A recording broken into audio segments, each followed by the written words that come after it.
curious to hear from you. So we're going to talk about introduction sections today. We're wrapping up the 4 major sections of the IMRAD article, right? Introduction, methods, results, discussion. We will talk about the abstract in 3 weeks. That's the overall wrap up. But this really this is the last section or last session on the 4th major section in a traditional empirical research article. And so I'm curious to hear from you. You have written introductions to papers before. You have read a ton of them. What are some things that you notice that you think people do well in introduction sections in terms of how people introduce their topic? What are some features that you think are typical for introduction sections? Any thoughts you have about that, that first section of a research paper, the introduction? Put them in the chat as we get started. I'm curious to hear a little bit from you before I start reviewing some of the major rhetorical moves or elements that I think are important to think of as you're writing introduction sections. So put something in the chat, folks. Excuse me. I'm going to try to mute myself when I have to cough. Let's see. So anyone, any thoughts on the introduction sections? If you have any thoughts, anything about introduction sections, I'll give it a minute or so more. Well, do you want to know what people feel are the challenges? Challenges, absolutely. What are some challenges people have experienced? Also, from a reading perspective, what are some things folks have observed? So we need to write what the problem is, how many we already own, exactly how we already know about this problem. Like it's really sort of the definition of the problem that you're investigating, right? So something stirred your desire and need to investigate the topic you're investigating. And making that really clear in the introduction is absolute key. And I see this a lot in drafts where writers think they can assume a lot what the reader knows. And the best to do, I think, is here not to assume a lot or anything at all. You may well articulate what has been done and what has not been done exactly in the research, what the authors are trying to tackle. So really sort of articulating, describing what has been done before, what needs to be done. And what needs to be done is often referred to as the research gap. And I've certainly used that language a lot throughout previous sessions that we've had. It's really clearly identifying the research gap. And that is probably done in most articles, especially those driven by sort of quantitative and qualitative data. Sometimes if the article is more of a theoretical nature, that research gap might not be as crystal clear because some other things might be driving the necessity. Maybe it's more of a review piece. But in most cases, and certainly in the projects that I've seen in this group, they're very research gap driven. Anything else? Introduction is a broader picture of the study written. Exactly. So it really starts off, and we'll take a look at that in a moment. It starts off with basically like a colleague of mine who he's a geologist in Germany, and he had a student of his working on an article around something around trees. And it was very, the climate change trees, something. I mean, it's really all I remember. But he said like the first sentence of an article like this should be, trees are important in the world. And he kind of said it jokingly, because that might have not been, that's hard to substantiate, although it probably is true. But that's the kind of thinking he wanted his students to have. Like, trees are important in the world. Why are you ultimately working on a small project about a small part of a particular tree in a particular geographical region, right? How does that relate to the larger picture? So that's always something to think of. It's a little easier to do in some instances than in others, but that kind of thinking really drives an effective introduction, I think. Any thoughts, Henry, you want to add? What have your challenges been, if any? Well, I think in the beginning is, which I know you're going to go over, is how to structure the introduction. And my personal challenge is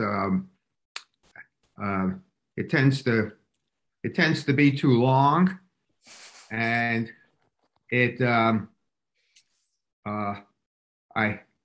sometimes I feel like I'm writing the discussion section of the paper.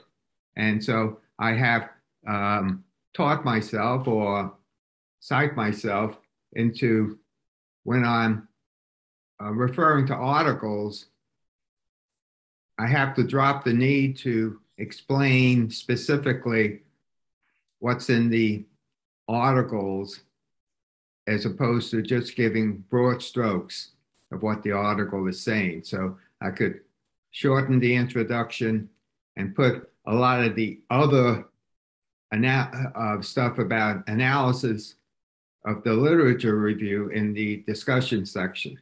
And so, having said all this, what do you think is a rule of thumb for the length of a discussion section?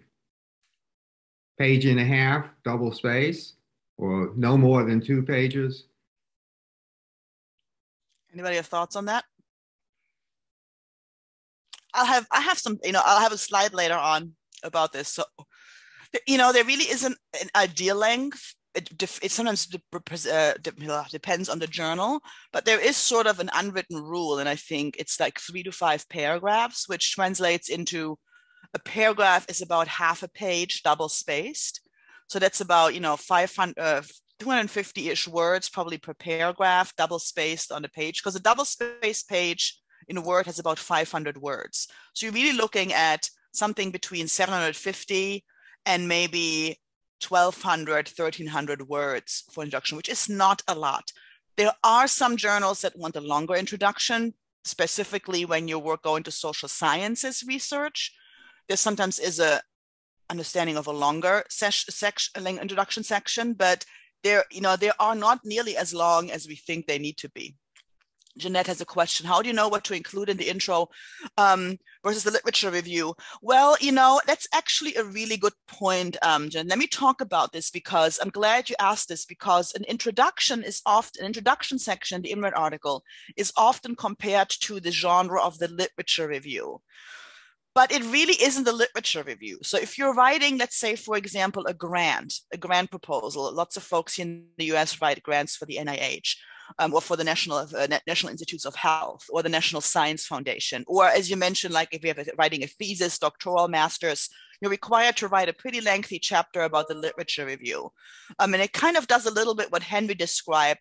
It really goes into detail, like study by, Smith and Johnson did this. They had so many participants. This is the methodology. These are the main results. And here are the limitations. So it's almost like a paragraph on each study. So a lot of information. You don't need that in the introduction. The details on certain study design or limitations of studies you're citing is a good idea to include that in the discussion section when you compare, let's say, your results to the results of that study, right? Compare and contrast. That's where the detail is really helpful. We're going to actually take a look at a introduction section that Henry and his colleagues wrote, where you do actually go a lot into detail, Henry, if I remember this correctly, in those 2 paragraphs about 2 different studies. And obviously it was published, so it's not impossible. But the general rule of thumb is you don't really need to provide nearly as much detail in an introduction section than you must in a traditional literature review. The purpose of the introduction section is a lot broader. I like the term that you used, Henry, broader strokes. So it's really about helping the reader understand why your research question has merit, right? And then, of course, the evaluation continues about, in the method section, is your methodology sound and appropriate to answer that question? Are your results, interesting enough, or do they give us something to think of? And then you explain, of course, why that is in the discussion section. But the intro is really kind of just to tell folks, trees are important, and this is why I'm studying this particular tree in a sort of general sense. And I give you some examples from some different places, different articles as well. So I hope that answers your question, Jeanette. So a literature review, especially when I wrote a literature review, and in my dissertation, I didn't write a traditional literature review because I really discussed the literature throughout my dissertation because it was in history and that's how we do things. But I have a lot of colleagues who have, in the educational science, in the social sciences, they have this big first chunk, the literature review, and it's like sometimes 50, 60 pages long. Nobody wants to read that in an article. Many journals limit you by the number of articles you can cite. So you can't cite the entire field. I had recently a student I work with, he had ended up having over 80 citations, and the journal was like, you can have 40. And he's like, oh my God, right? So you really gotta cut down some stuff in the intro. If you're a writer like me and you're okay with writing more and then cutting down, by all means do that. I think introduction section is a good place to do that, but know that you have to arrive at a fairly small text, or fairly short text, I should say. All right, let me get started. Oopala, this was quick. This was a little bit too quick here. So we talked a lot about this inverted triangle, right? Here we go. So I suggest to writers to think of the introduction as having 3 distinct parts. And you can organize your introduction by having a paragraph on each of these parts. That's perfectly fine. A lot of writers mix in between some of these parts. So I'll show you some examples later. So there's different ways you can structure it. But I think what we find in almost all introductions, and I don't want to say all because I haven't scientifically shown that all introductions do that. I haven't read all of them, but certainly the ones that I've read over the years, these are typical elements. So, and it's triangle shaped. Structure helps us visualize this. You start really broad.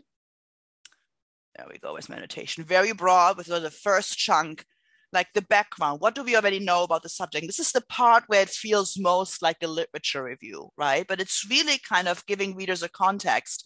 Why is it important? I'm trying to think of an example. Why is it important? Why studying a particular gene? I have a student of mine who's in genetics, and it's something about the immune system. Why is it important that we know what this particular gene does and where its evolution comes from? She looks at sharks and frogs and invertebrate, it's all these terms that I'm not very familiar with. As you know, I'm not of a scientific background, but it's a very, very specific subject, right? And it's hard to understand what the relevance is unless somebody explains it to you. And so, her intro into this discussion, this introduction section is always, it's really about helping us understand the immune system and how our certain cells in our immune system can potentially help, and knowing more about some of the cells' genes. Some of these genes can help us potentially maybe develop some strategies to find cancerous cells, for example, right? A lot of the research relates directly towards looking at how certain genes, not cells, genes, Isabel, how certain genes might be able to, to help the fight against cancer. And she does a lot of stuff with CRISPR. For those of you who are familiar with it, it's sort of the gene sequencing and gene cutting kind of tool. And that's about all I can tell you about her project is in details. But the point I'm trying to make is that she's looking at 1 or maybe 2 or 3 particular gene sequences on the human genome, and which is very minuscule, but the context for it is for us to understand how the immune system naturally fights killer cells like cancer cells, and how we can maybe possibly at some point reproduce that to find cures against, cancerous cells and other things of that nature. So that's what this first part does, right? Then what do we already know about the subject? And what is the subject actually? What's the subject? What do we already know about it? Let me go out of here.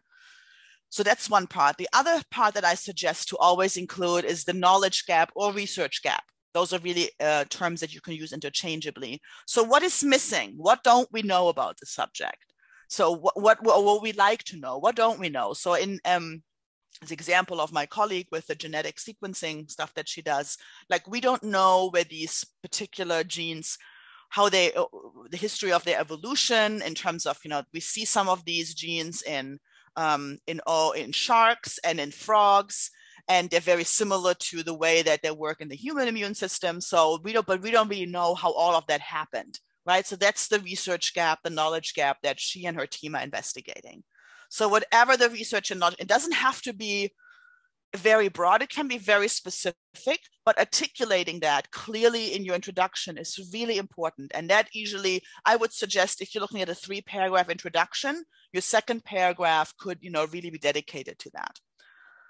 And then the third part is, of course, that last paragraph that almost all introduction sections have, is where you then say, well, our aim or our study or this study aims at, or this study investigates, this study examines, this study, whichever terminology works best for you, hypothesizes that, and your research questions / hypothesis / aims go in there, and maybe a short description of how you're going to go about it. There's going to be more detail about it, of course, in the following method section, but we're using a cross-sectional, whatever, survey-based design to answer this question, right? So that's the third part of that introduction section. So what do we already know? What's the broad context? What do we know?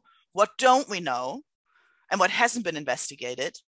And then, of course, the answer to that, which is what you're investigating, trying to contribute to closing the knowledge gap and a clear description of that.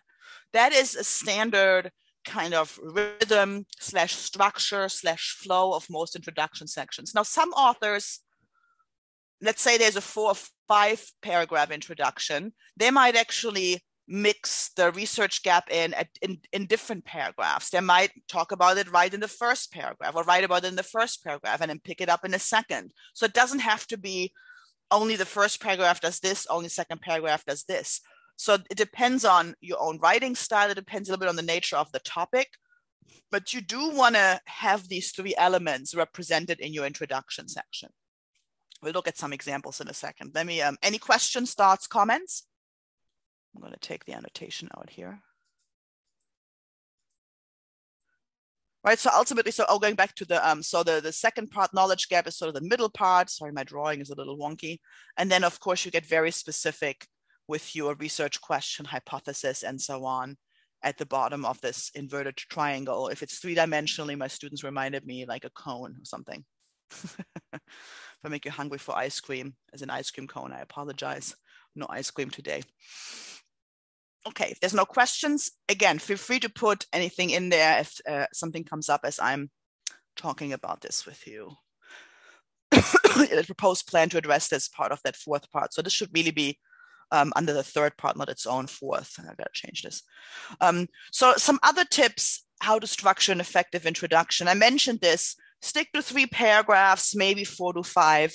Usually I don't see too many, introductions that are much longer than 5 paragraphs. Apart from if it's maybe a review article, or if it's more theoretical in nature, you might need to have even subsections in the introduction. But in most of the kind of, research that I've seen you all work on, it's very standard to have 3 to 5 paragraphs. Henry, does that correspond with your experience in writing introduction sections and reviewing them for journals? Yeah, right. Yeah, I agree.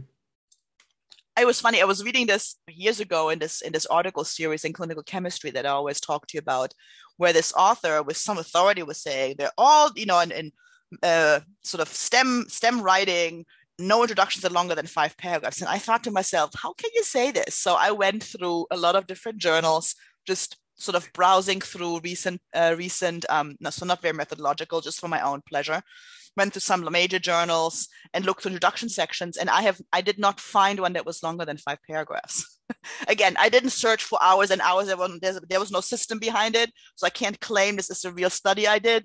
But I just, spent like an hour and a half kind of just browsing through, and I could not find one introduction that was longer than 5 paragraphs. So really, they really averaged in length between 3 to 5. I also didn't find one that was shorter than 3 in my preliminary search. So this is really kind of, it's a good guide. And I think if you stick to that, you're on really, you're on solid ground in the way you can prepare your manuscript, specifically that section. So, and go ahead. I will say now, in response to what you said about my previous paper, as I said before, one of my issues included writing long introduction sections. So that paper was written in 2015. If I had a second chance, I would shorten it. So let me put that out immediately. Okay. So you can't criticize Henry for that. He's already said it.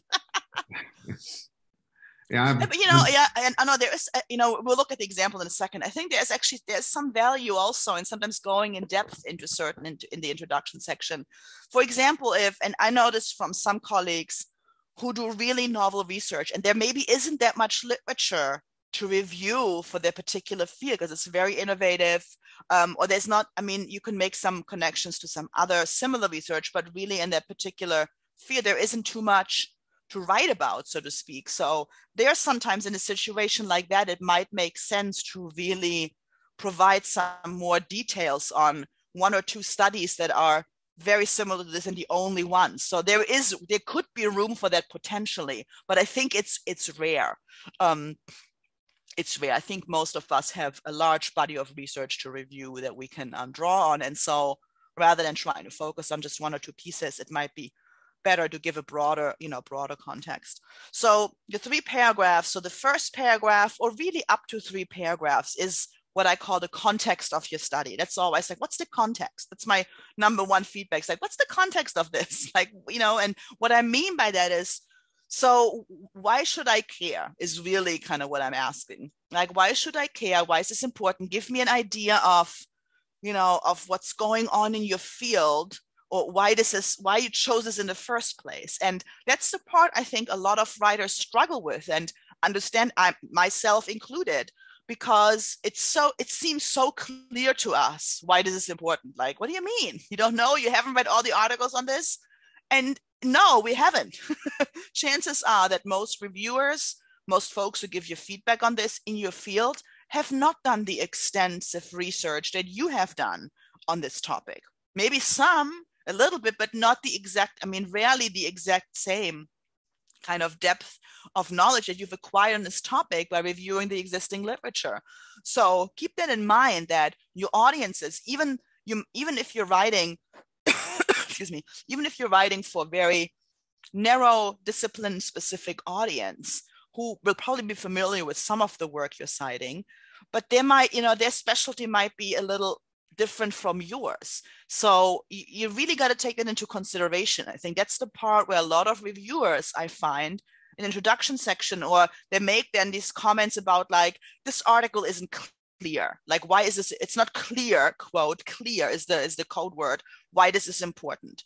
And what they're really saying when we unpack that statement is that they weren't taken by the hand sufficiently in the introduction section to make it clear to them why it's important. Because if you do that, and they might disagree, that's a different story. But if they're saying like, I don't really get what's going on here, that's because often as writers, we don't think from our audience perspective. And we really have to start doing that. We have to think, put our reader's hat on and think, how would my readers perceive this? Not knowing nearly as much as I do about this subject. That's I find this is the hardest part when writing with research, because we get so focused on what we do, rightfully so, in the process, that we sometimes, don't see the larger picture. There's a great saying in English about this, that we don't see the forest because of the trees, right? So we see all these trees, but we can't see that there's a whole forest. And we have to really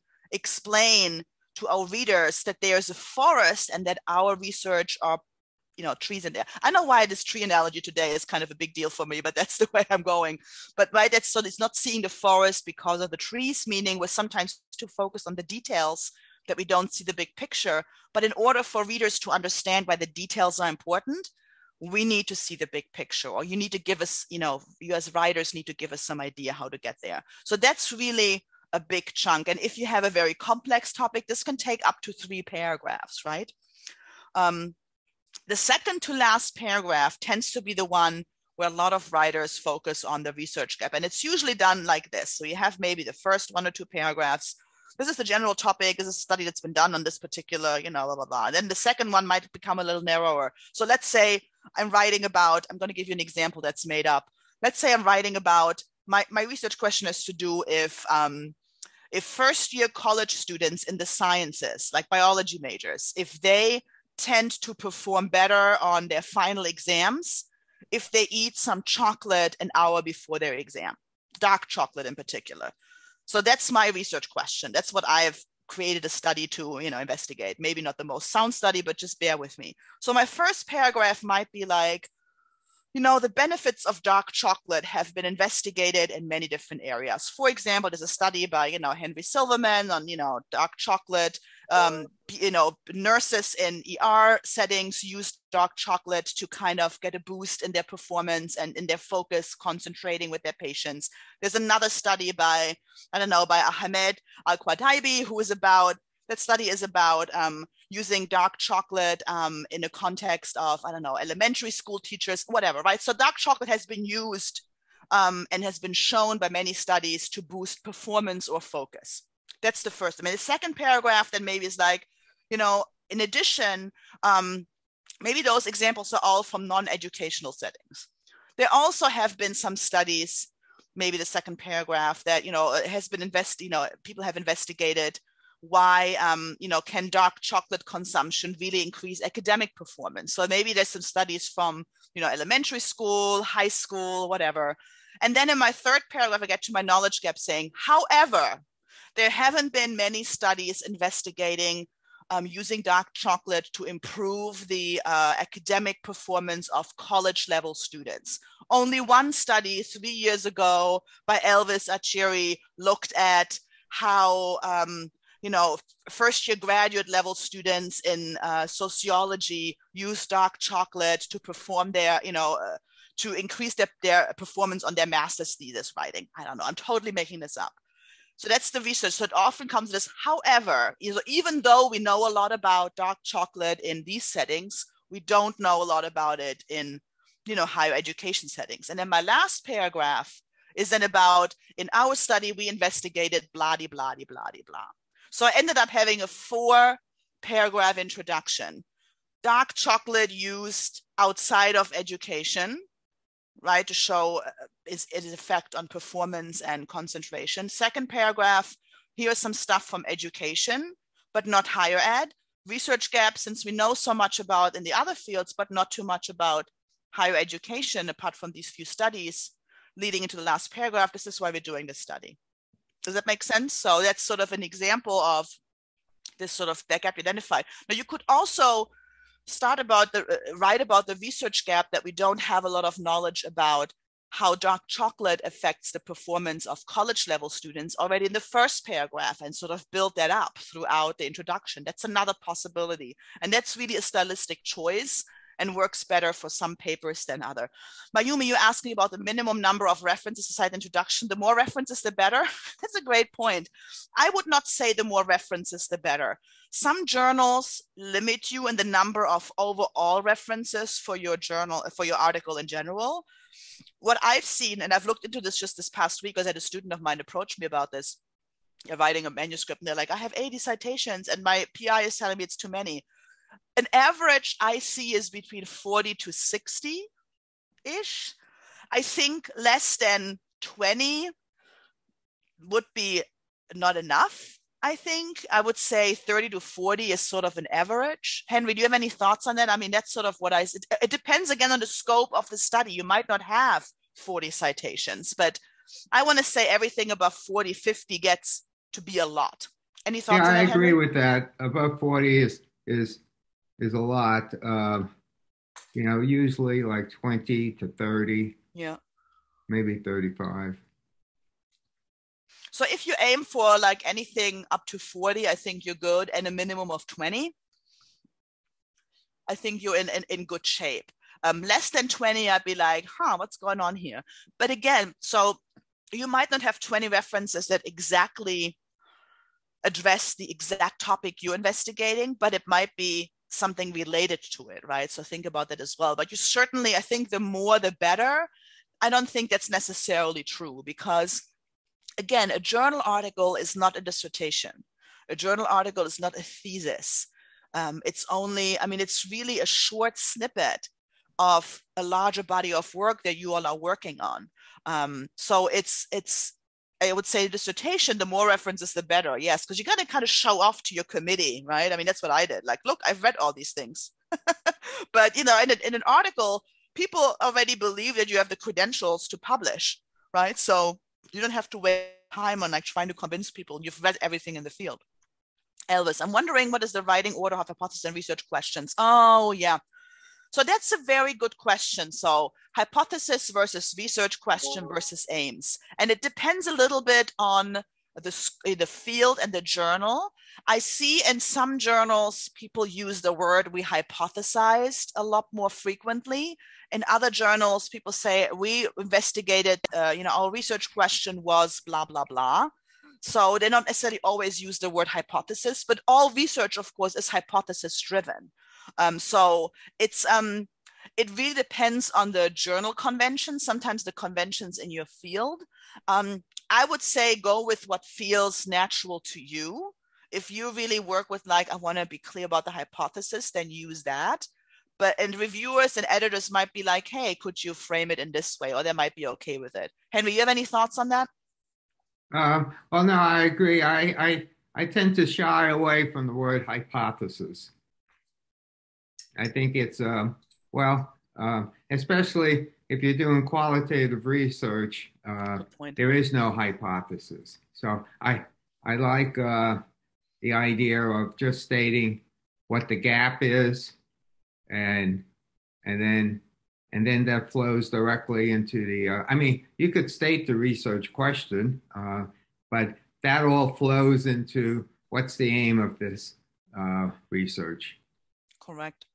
That's a really good point, Henry. You're right. For qualitative research, hypothesis-driven research is very, I think, medical research focused, right? Or, right. STEM, like you're in a lab with your cells, with your mice, or you're in a hospital with your people, right? That's sort of my image of hypothesis-driven research, where you have a certain very controlled, qualitatively driven focus. So excuse me. So for experimental study design, you're absolutely right. We need a hypothesis. So if you have an experimental study design, I would take a look at the journal that you want to publish in, and take a look at the last one or two editions, issues.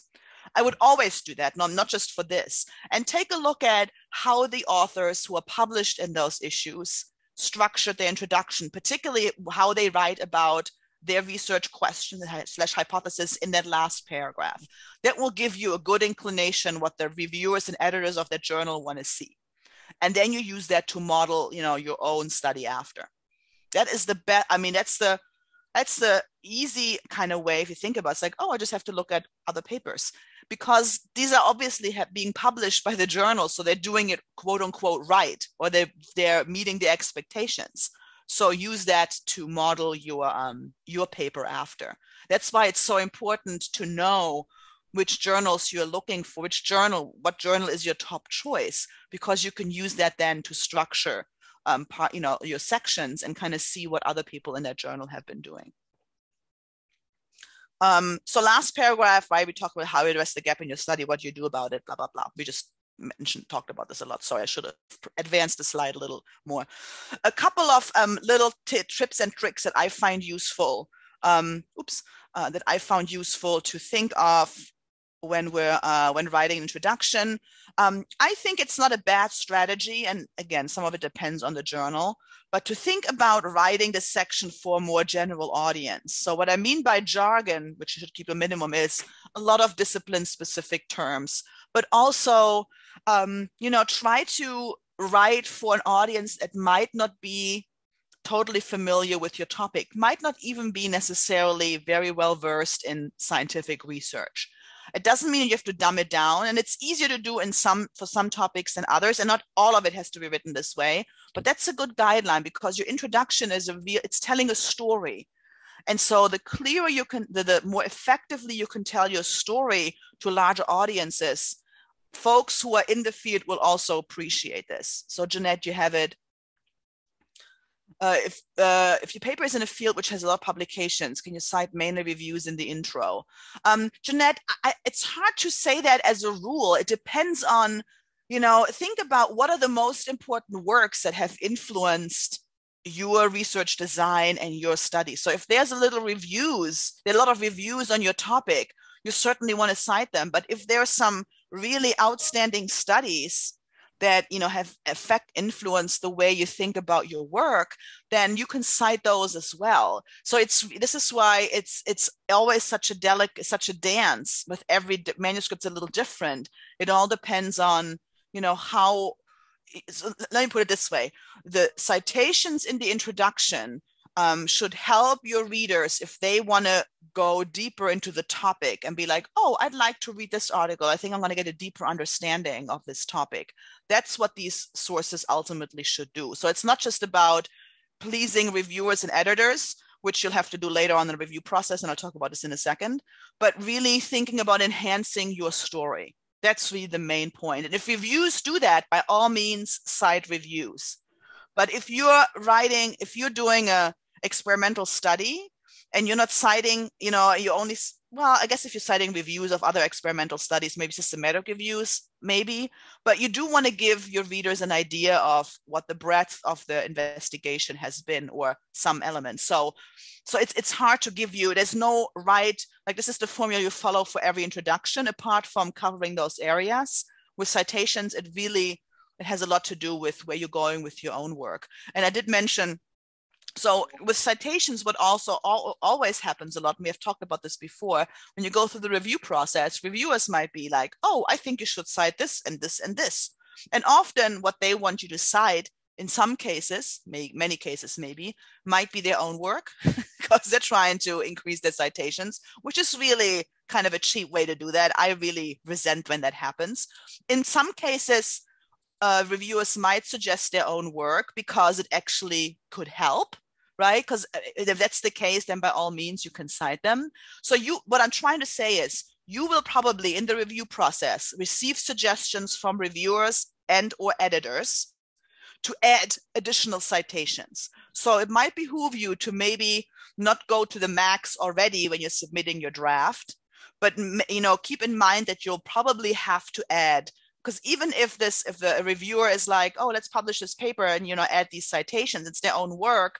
Sometimes you just got to go the path of less resistance and just be like, fine, I'll add one or two of those citations, even though it might not make the greatest sense. But I mean, you know, if it's totally nonsensical, of course you can argue against it, but know that you'll probably have to add citations anyways, because that is a feedback that almost all reviewers give, not just to, you know, selfishly increase their own H index or whatever, but also because that's how we like to be helpful. Like, hey, this study I've read recently, I think would really help here. Has that been your experience? It's been my experience, Henry. Every time I have an article out for review, people are like, why don't you cite these other 4 people? I'm like, really? Like, I don't think so, but fine. You know what I mean? Right, yeah, but usually the reviewer is asking to cite their papers. Yeah. Hate to be So negative. Jeanette, we can take a look at that as you're working on your manuscript. Let's keep that in mind as you move forward with your proposal, and for other folks as well. And, you know, keep in mind that, you know, our reviews, the only dominant sort of text you want to cite. And if that works, then absolutely, why not? I've seen that. So I've seen a lot of introduction cite, a lot of systematic reviews, because there have been a lot of systematic reviews that were relevant to that topic. And so rightfully so, they were cited because they gave good data and a good evaluation of the effectiveness and validity of a certain intervention. Let's say it was in medical context. Let me get back to the slide. So this general roadmap, known, unknown, your hypothesis, question. I think that if you follow that structure, you know, you're telling a story. Like, why do we need to know? Here is why. This is what we're doing. You know, it's your basic structure for the story you're telling. I'm a big fan of being really clear and focused on how does your study fill the gaps. State your research question about this very clearly at the end. And all of you, of course, are doing that. So I'm not doubting that. But sometimes I think we do it very clearly and we don't. And again, this is the part I think Henry was talking about earlier. Don't include too many details. And this is a delicate balance. You want enough details, but not too many. So that's kind of an advice. It's kind of like, gee, thanks, Isabel. That's great. But it really is something you got to keep in mind as you're writing. Don't answer your research question. Watch out for paragraph length. And I'm trying to look at the at the hour here. I'm going to skip over a few. You folks are asking some really great questions. I'm going to skip over a few slides here, like paragraph structure, because we're going to deal with this a little bit later in a few months when we look at some other, some more sentence and paragraph level things. So we're going to revisit that. But I did want to actually, let's take a look at the introduction that that Henry wrote, because we have referenced it a few times here. And it's this one right here. So if you go in into the handout that you have that I attached or put in the chat, I'm going to maybe put it there one more time so you all know. There we go. There it is. And let me open it so you can see it. This is the study I'm talking about. I'm going to open the handout so you'll see what the handout looks like. This is what it looks like. So skip over the first page and go right to the second page. That's why I want you to have the handout, because sometimes it's hard to read it. I'm going back to the PowerPoint. And I have the whole introduction here. This is the entire introduction. And you see there's, let me mark this. There's the first paragraph here. There's paragraph number 2. Here is number 3, number 4, and number 5. And as you're going over this, I want to point out a few things here. So, apologies. In the third paragraph, in the fourth paragraph, that's when Henry was earlier saying, like, he goes into a lot of detail around 2 specific studies. In this study, this paragraph, it's the study by Finelli. Pardon. And in the second one, it's a study by, oh no, it's actually paragraph 2 and 3, apologies. Martinson and colleagues. So it's paragraph 2 and paragraph 3. So this paragraph number 2 is all about Martinson's and colleagues' study. And you see some of the specific results being, very like, the percentages are reported, and the same thing in the second paragraph. It's only about this one study. And I think that if you were maybe to write this again, Henry, you might maybe combine these 2 paragraphs, or maybe even make just one paragraph out of it and take some of the details out. That would be my approach towards revising this, to shorten it and some of the detail. And maybe because the detail actually shows up in the discussion section again, because what the authors have done in the discussion section is to take some of this detail and contrast it with their results. So it happens a little bit later, and the detail here isn't necessary. That's right. Maybe, Henry, you want to revise it for us. I'm kidding, like in your ample spare time. Well, I can revise it for you. Tell me what you think about it. No, that's a good question. I'd be happy to revise it. Yeah. Yeah, sure. It would be great to compare and contrast it. Right, yes. What I have learned in the last 6 years of writing. Exactly. It better be good. And I'm kidding. Well, it could only be better. Only be better. That's right. And so what's happening in this study, and I'm going to see if I can use another color here. There we go. Let's go. I don't like red. I'm going to go with green. So you see like phrases like, during the past few decades, studies documenting the extent of research misconduct have led to concerns regarding the integrity of investigation, the credibility of their research. That's the sentence of equivalent to like, trees are important, like this is the major context for the study. And then what I really like is that there is actually a definition of what research misconduct is by the Office of Research Integrity. I would suggest to maybe specify it's in the United States. It's a US government kind of agency. So that detail might be interesting. Some folks might not know that. So as you're revising, Henry, take notes. I'm kidding. And so other definitions and so on. So it really kind of sets the context for the reader.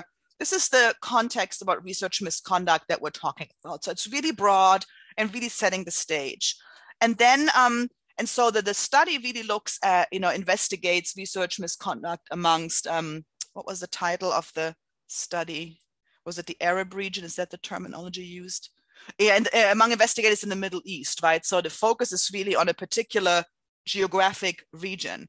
And so what the next two paragraphs are doing is they're actually providing some, like what do we already know about maybe non-Western contexts of academic misconduct, research misconduct. And that's what the study by Martenson and colleagues is about.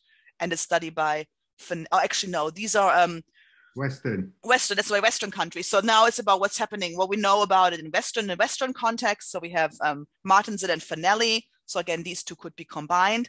And then we narrow down further, getting towards what this study is aiming at, namely, this is the region, the Middle Eastern region. And so we're looking at in non-Western countries, right? So again, we're going from very broad and getting narrower here. Sorry, my drawing skills with the mouse are not this great. So right now we're sort of here, non-Western countries, and they're, and look at the sentence. I really love this. Similar studies showing the extent of questionable research practices in non-Western countries have recently been performed, but are few in number. So right here we have the research gap. They're few in number. So obviously we need more. I'm saying obviously because it's obvious to me. And then there's examples of some of these studies in non-Western context, right? And then the last paragraph is like, hey, our aims were to obtain data about the prevalence of scientific misconduct in the Middle East, explore and so on and so on. So it goes from research misconduct in general, Western context, non-Western context, am I crazy? And then focus of the study, right? Really well narrowed down. So this is a very effectively, structured introduction that really follows that kind of traditional way of narrowing it down. Excuse me, there was a big cough coming. I want to spare you that for your poor ears. And I do want to, sorry, I didn't mean to stop sharing here. Why did I do this? Apologies. There we go. I wanted to narrow this down. I want to show you two different studies. I added them as PDF files in the chat. Let me see if I can enlarge them a little bit. This is one about HIV cure research. It's from the Journal of Empirical Research on Human Research Ethics. It's a qualitative study. And it does things a little bit differently in the introduction. So what it does, and I'm going to explain this to you just as an example. So this is a qualitative inquiry, and excuse me.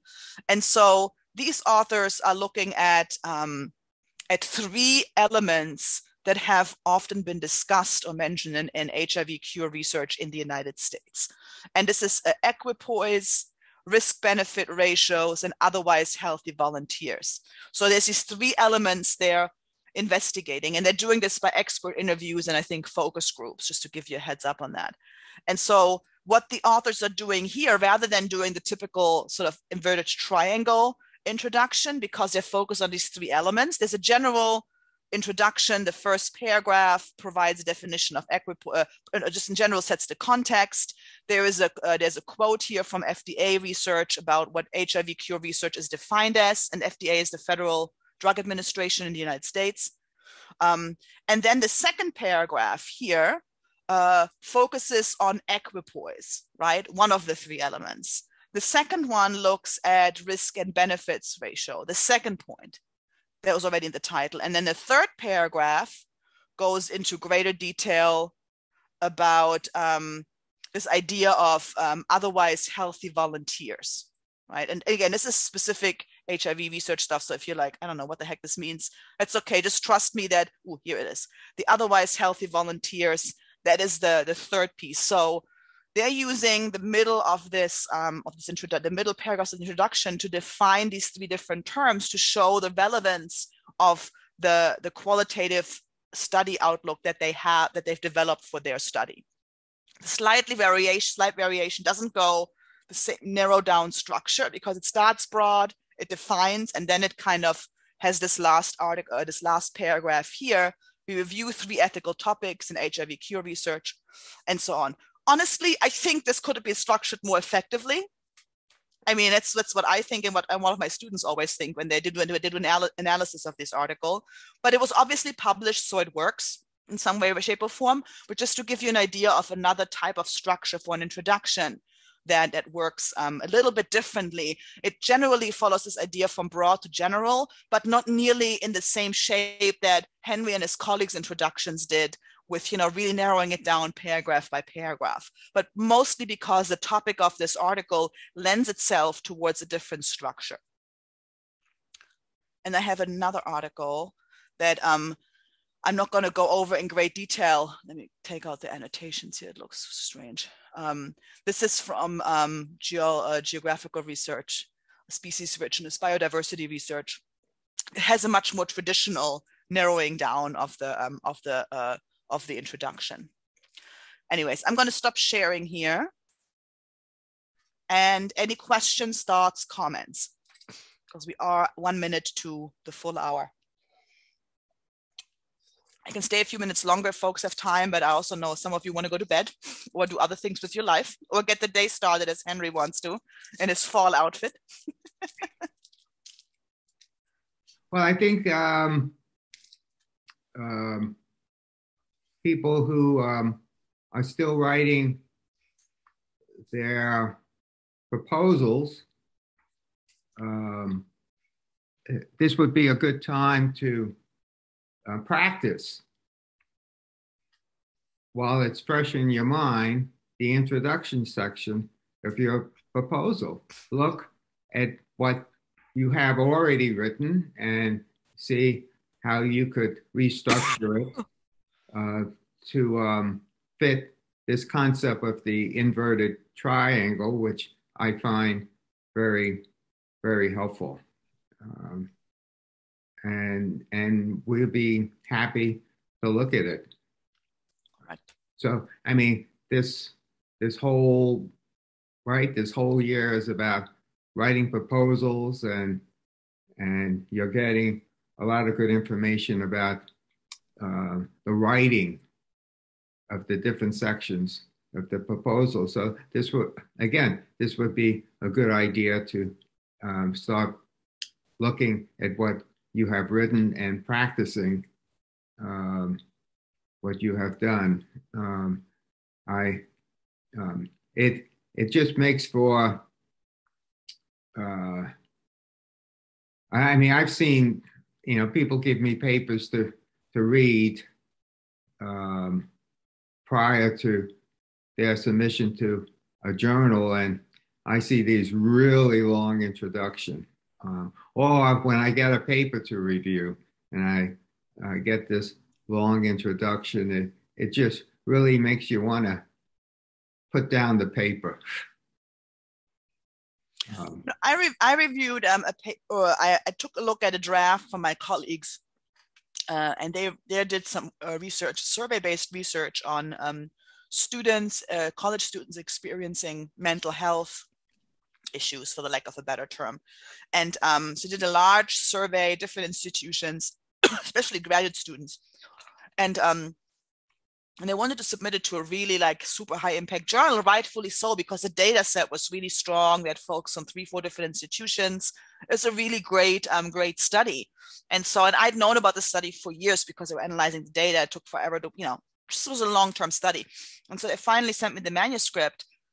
And I look at the introduction, I'm like, and so I knew a lot about this study and the context, and I'm reading the introduction, I'm like, and I think I wrote back, I think I gave a lot of comments just on the intro. And I said, I gave sort of some of the feedback. I was like, listen, I know the context of your work, but honestly, reading your introduction, I don't get any of that. They described, citing studies that were important, but there was no coherence to the story. So I was like, I knew more about the story of the research from having listened to my colleagues for years about doing this project than I was getting from the introduction. And the introduction really should have given me that. And so it is really, really important. And I think what happened, they were like, oh my God, you don't think we're doing that? I'm like, no, because let me tell you, as a reader, and not that I'm the, ultimate reader for anything, but just from my reader's perspective, I wasn't getting that. And I knew what they wanted to say, and it wasn't there. And so, and I've seen they've actually decided to submit to a different journal, and I've seen it's gotten accepted for publication. So I've seen the published version of the intro, and it was so much stronger because they actually really followed this sort of narrowing down structure and really thought about trying to explain it to their readers, as in like, what story are we telling? Like, what's the point? Because that's really ultimately like, what's the point of publication? Yes, we need it for advancement, blah, blah, blah. Sure, we're passionate about what we do, but we really want to share why this stuff is important. So, and the introduction needs to do that, not in like, I don't know, 20 pages, but in like 2 pages. So, yeah, it's right. There was a point. So you're trying to say there was a lot of trees and no forest. Exactly. Tons of trees. And I knew the forest. And I was like, where's the forest, folks? Very good point. Oh, I love that analogy. All right. Okay. Well, thanks, Isabel, for another wonderful presentation. Of course. This is obviously all very helpful. And I know I still need to publish the Zoom, make the video from the Zoom presentation from your previous lecture as well, and this lecture, and I'll do that and put it on the website. Yeah. And I will finally get to, and I've been preparing some things for you to work on the side, and I've been, of course, super behind like with anything right now this semester. But now that we've covered all 4 sections, I'm going to put some things on the Moodle finally, where we can do some, discussing and some questions. And I'm actually going to probably ask you to submit, to share some articles that you think do any of these things really well. So we can, we can do a little bit of this work together. And Mayumi, you're asking a great question. Do you think that 30 to 40 references should be read before the survey is conducted? To be very honest, Mayumi, I think before you do any study, you probably need to read a lot about the context. And in many cases, you already know a lot of these things, so you might have to revisit some of them. But I know that when I'm working on an article, I have to really spend a good chunk of time. I start with the literature research. Hey buddy, my son is coming in. Okay, Spätzchen, wir gehen gleich in die Kita. Komm mal her. Sorry, my son is here. I gotta take him to daycare in a second. He's gonna say hello. So I think I think you have a good point there. Yeah, you definitely want to read a lot. Spätzchen machen wir gleich. I gotta go, folks, because this kid needs to go to daycare. And I need to get him there. My husband's sick. He's even sicker than I am. So anyways. Okay, very good. Thanks a lot, Isabel. And bye, everyone. Everyone for attending. Thanks for coming, folks. Everyone have a good week, and I'll send out a notice about next Monday soon. Okay? All right. Everyone take care.